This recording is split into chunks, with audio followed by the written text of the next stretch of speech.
key to a successful restoration project is good planning. Good planning will save you time, money, and the headache of juggling your project with day-to-day life. The first thing you want to do is understand why you're undertaking restoration. Are you trying to create a windbreak, attract native wildlife, or are you wanting to create a legacy for your family?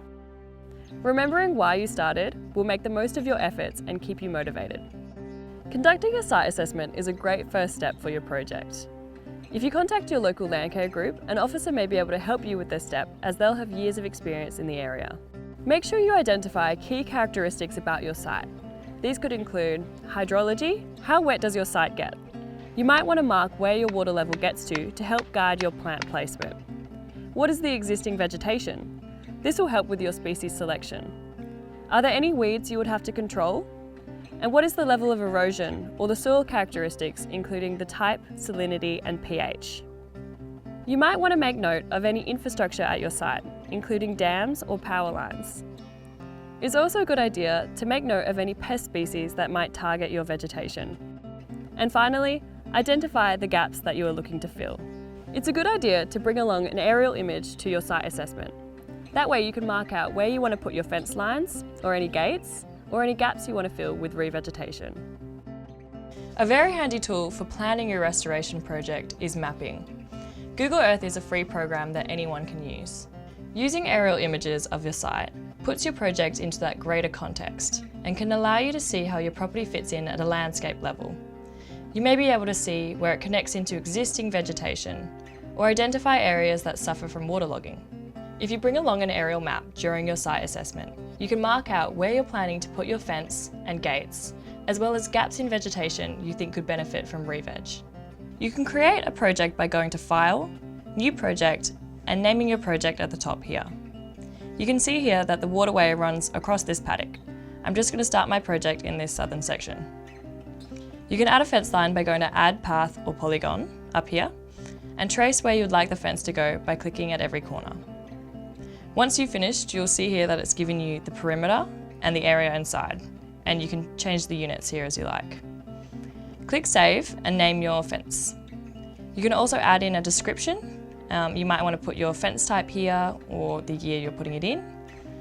And to add any gates, go to Add Placemark up the top here and label this however you like.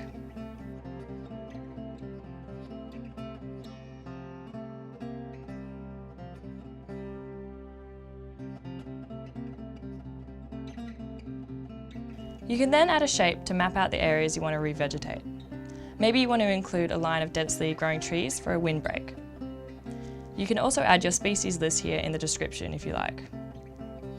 It is also a great idea to monitor your project over time. You can add any photo points you've taken in the field by adding another placemark. You can then add the photos you've taken by clicking here on Media and uploading the photos from your computer. This is so you know where to come back to in the following years. Depending on your project area, you might want to rip your soil prior to planting. You can plan your rip lines by using a topographic layer of elevation and following the contour lines. Unfortunately, the contour line layer is not available on the free version of Google Earth, so I'd suggest contacting your local land care group for help with this step. There are lots of good tutorials online if you run into trouble. Weed control is going to be a major component of your revegetation project. Weed control is going to be very difficult after you've planted, so it's really important you get on top of it first. Weeds are going to compete with your seedlings for sunlight and moisture, so don't waste your efforts on revegetation without doing good weed control. First, you need to identify the weeds that you have at your site. If you aren't familiar with them already, you can look up the weeds local to your area and identify them during your site assessment. Once you've identified the weeds at your site, you can put together an approximate timeline, including when to manage these weeds. This will make sure that you don't miss the appropriate control windows. Before selecting your plants, you should have a good idea of the existing vegetation at your site, because you know these species will do well. On the other hand, you might notice that you have really poor diversity, so you might just have some dominant tree species. You can then go and select some understory shrub species or some ground cover to create that diversity. This will support lots of local biodiversity and create a resilient patch of bush that you know will do well. A really important consideration when you're planning a re-veg project is diversity. So instead of it being just reeds or just trees or just shrubs, a good mixture of all of those different plant types are really important, because different plants support different organisms. And the more diverse you're planting, the more diverse will be the organisms that those plantings support. So reeds, grasses, small shrubs, large shrubs and trees all play different roles in the ecology, and they're all valuable when you're doing a re-veg project. Looking at a remnant patch of bush in your area, especially up and downstream from your site, can be a great place to look for some local species that will do well. There might be some revegetation guides available if you ask your local land care group. Or one of the best places to seek advice will be your local nursery. Nursery staff will have years of experience in your area and will be able to help you put together a species list suited to your site. Landowners come asking for advice of what to plant. The first question is, what's your location? And really that relates to soil. So if they have a handle on their soil or soils, and maybe more than one soil, that really helps us then make a selection of species that will suit that particular soil, what their actual practical needs are. That helps us then advise them as to what plants will work in their conditions. We believe that our local nursery or any other local nurseries are the best places to source plants for local re-veg and for advice on what you should grow.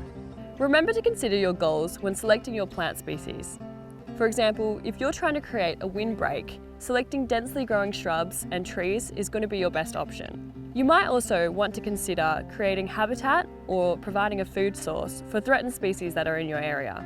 At our nursery, we produce lots of different kinds of reeds, and they're really valuable for riparian restoration because they do several things. One is they stop the sediment flowing through the waterway and drop the sediment down in amongst their stems, so that reduces erosion. In the process of that, they also strip out nutrients that are in the water column and turn it into more reeds. So they're really valuable also as habitat for lots of creatures that like to live in reed beds, including native bees and bandicoots and lots of other critters. They're a great plant for us in the nursery trade because they're easy to reproduce and they do a marvellous job of repairing waterways. You might be wondering, how many plants do I need to get? After mapping, you should have a good idea of the area of your site. A good rule of thumb is around 1 tree per 10 square metres, 1 shrub per square metre, and 4 to 6 rushes per square metre. It's going to be a big job, so you can tackle it in smaller patches if that works best for you. And make sure you place your plant order the year prior so the nursery has time to prepare your seedlings. Direct seeding is a really great and affordable option, especially if you have a large and cleared site. That means you've got a clean slate to work with and it's really easy to get on top of your weed control. You might even want to consider collecting your own seed. You can do this on your own property without a licence, or you could also collect branches with seed pods and lay them throughout your site to promote self-seeding. In many cases, site prep will be easier to undertake prior to installing your fence, while you still have easy access. Make sure you plan some time before fencing to undertake any necessary weed control or ground preparation. Here in the southwest of WA, an example timeline for your restoration project might look like this.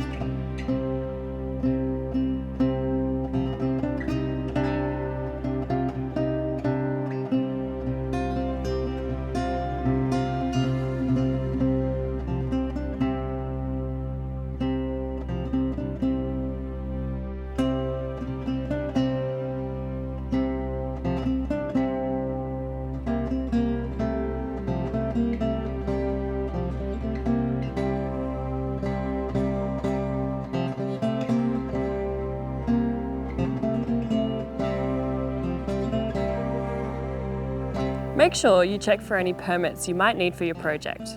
For example, your site might be listed as an Aboriginal cultural heritage site, or if you're doing a stock crossing and have any bank disturbance, you might need a bed and banks permit. You can ask your local land care group for any help with this step. Planning is essential for the success of your project. Putting together a timeline will keep you on track and make sure you don't waste your time or effort. And remember, don't forget why you started in the first place. Catch us in the next video where we'll walk you through the ins and outs of fencing.